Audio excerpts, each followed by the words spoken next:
باسمك اللهم ندعو في غدو ورواه. Dibangun dalam 3 hal. Yang pertama, Allah ta'kula illa indal fagah.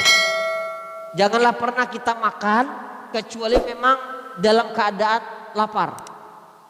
Pasti yang kita makan itu enak. Kalau kita makannya dalam keadaan lapar, pasti enak. Seperti kita puasa. Ya. Kita kalau puasa pas mau buka, apapun biasanya yang ada di depan kita makan. Kenapa? Karena lapar, semuanya terasa enak.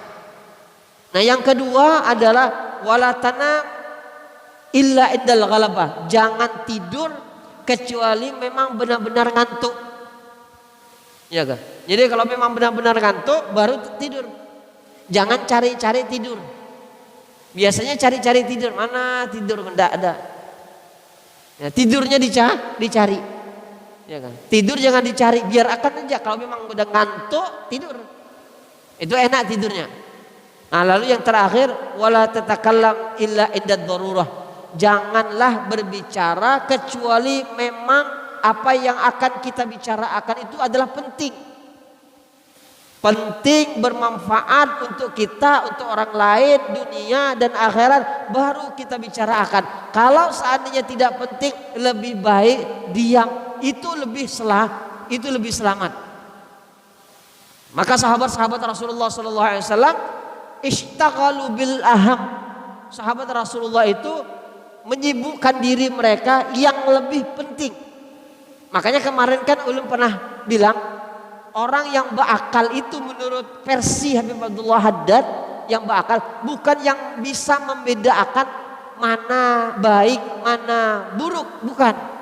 Mana yang penting dan lain sebagainya yang tidak penting.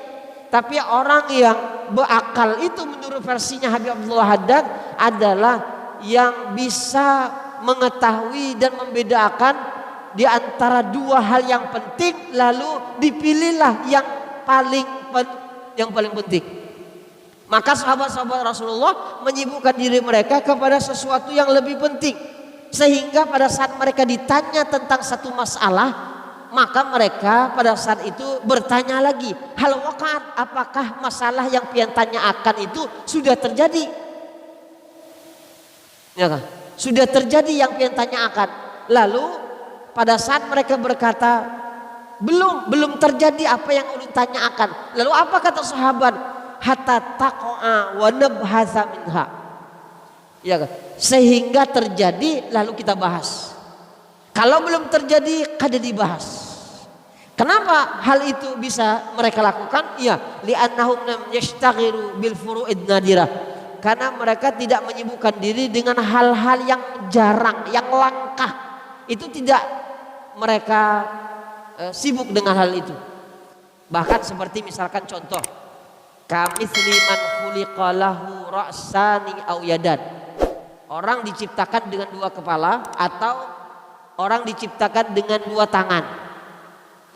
2 tangan maksudnya 1 tangan tapi ada 2. Nah, hal-hal yang seperti ini mereka tidak bahas. Kenapa? Karena hal ini jarang terjadi. Orang punya 2 kepala, kan jarang tuh kita lihat. Orang punya 1 tangan tapi bercabang, ada 2. Nah, ini jarang. Maka hal-hal yang seperti ini mereka tidak bahas. Kalau sudah terjadi baru mereka bahas. Jadi mereka banyak diam. Kecuali untuk sesuatu yang baik. Maka kalau kita lihat ayat yang pertama dari surat Isra Mi'raj, ya di surat Isra itu, di surah Isra, maka kita bisa mengambil pelajaran bagaimana di dalam ayat itu Allah memerintahkan kepada kita untuk berucap yang baik.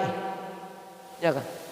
Lalu kita bertanya, mana perintah Allah untuk kita berucap yang baik di dalam surat Isra? Subhanalladzi asra bi 'abdihi lailan minal masjidil haram ila masjidil aqsa alladzi barakna haulahu linuriyahu min ayatina innahu huwas samiul basir. Mana perintah Allah untuk kita berucap yang baik? Nah, itu di kalimat pertama kata Sayyid Muhammad bin Alawi Al-Maliki di dalam kitab wa huwa bil ufuqil a'la, ada terjemahannya. Terjemahannya adalah semalam bersama malaikat Jibril. Kalau pian mau beli bagus tuh kitab. Semalam bersama malaikat Jibril tentang peristiwa Isra Mi'raj. Kalau dulu harganya 60.000, enggak tahu sekarang. Kenapa Allah Subhanahu wa taala mulai surat Isra dengan kalimat subhana? Kalau surat Al-Kahfi Allah mulai dengan kalimat apa? Alhamdulillah kan? Surat Al-Kahfi. Tapi kalau surat Isra tidak.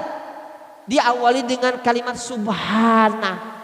Kenapa? Ada dua sebenarnya. Kenapa Allah mulai dengan kalimat subhana? Di antaranya yang pertama, sebenarnya Allah Subhanahu wa taala ingin mengajak kita untuk apapun yang kita lihat, sesuatu yang bikin kita takjub, bikin kita heran, maka haruslah pada saat itu keluar dari mulut kita kalimat subhanallah.